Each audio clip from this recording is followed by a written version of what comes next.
கடந்த 2024ஆம் ஆண்டு அமெரிக்க டாலருக்கு நிகரான ரூபாயின் மதிப்பு 85ஆக இருந்த நிலையில் தற்போது 96 ரூபாயாக சரிந்துள்ளது பெரும் அபாயத்தை ஏற்படுத்தும் என்ற அச்சத்தை ஏற்படுத்தியுள்ளது. அமெரிக்க டாலருக்கு நிகரான இந்திய ரூபாயின் மதிப்பு வரலாறு காணாத வகையில் மிக கடுமையான வீழ்ச்சியை சந்தித்து 96 ரூபாய் 14 காசுகள் என்ற புதிய உச்சகட்ட சரிவை எட்டியுள்ளது. நடப்பு 2026ஆம் ஆண்டில் மட்டும் இந்திய ரூபாய் சுமார் 7% வரை சரிவடைந்து ஆசியாவின் மிக பலவீனமான நாணயமாக மாறியுள்ளது. கடந்த 2000ஆம் ஆண்டில் ஒரு அமெரிக்க டாலருக்கு நிகரான இந்திய ரூபாய் மதிப்பு 45ஆக இருந்தது. இது அடுத்த 12 ஆண்டுகளில், அதாவது 2012ஆம் ஆண்டில் 10 ரூபாய் சரிந்து 55ஆக வர்த்தகமானது. ஆனால் அடுத்த ஓராண்டிற்குள் அமெரிக்க டாலருக்கு நிகரான இந்திய ரூபாயின் மதிப்பு 65ஆக சரிந்தது.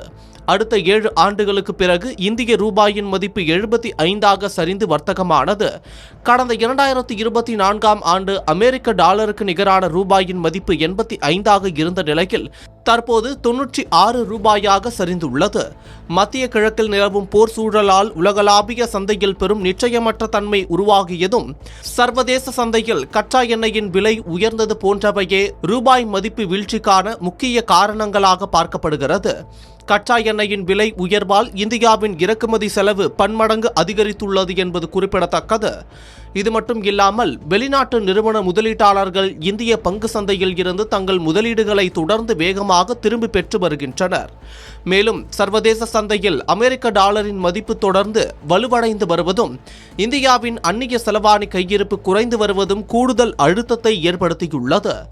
பெட்ரோல், டீசல் விலைகள் உயரும் என்பதால் போக்குவரத்து செலவு அதிகரித்து அத்தியாவசிய பொருட்களின் விலைகள் உயர்ந்து பணவீக்கம் ஏற்படும். அது மட்டும் இல்லாமல் வெளிநாடுகளில் இருந்து இறக்குமதி செய்யப்படும் எலக்ட்ரானிக்ஸ் பொருட்கள், தங்கம் மற்றும் மூலப்பொருட்களின் விலை கணிசமாக உயரும். வெளிநாடுகளில் கல்வி பயிலும் இந்திய மாணவர்களுக்கான கல்வி செலவு மற்றும் வெளிநாட்டு சுற்றுலா பயணங்களுக்கான செலவுகளும் அதிகரிக்கும். இந்த சரிவை தடுத்து ரூபாயின் மதிப்பை நிலைநிறுத்த இந்திய ரிசர்வ் வங்கி சந்தையில் தொடர்ந்து தலையிட்டு டாலர்களை விற்பனை செய்து வருவது குறிப்பிடத்தக்கது.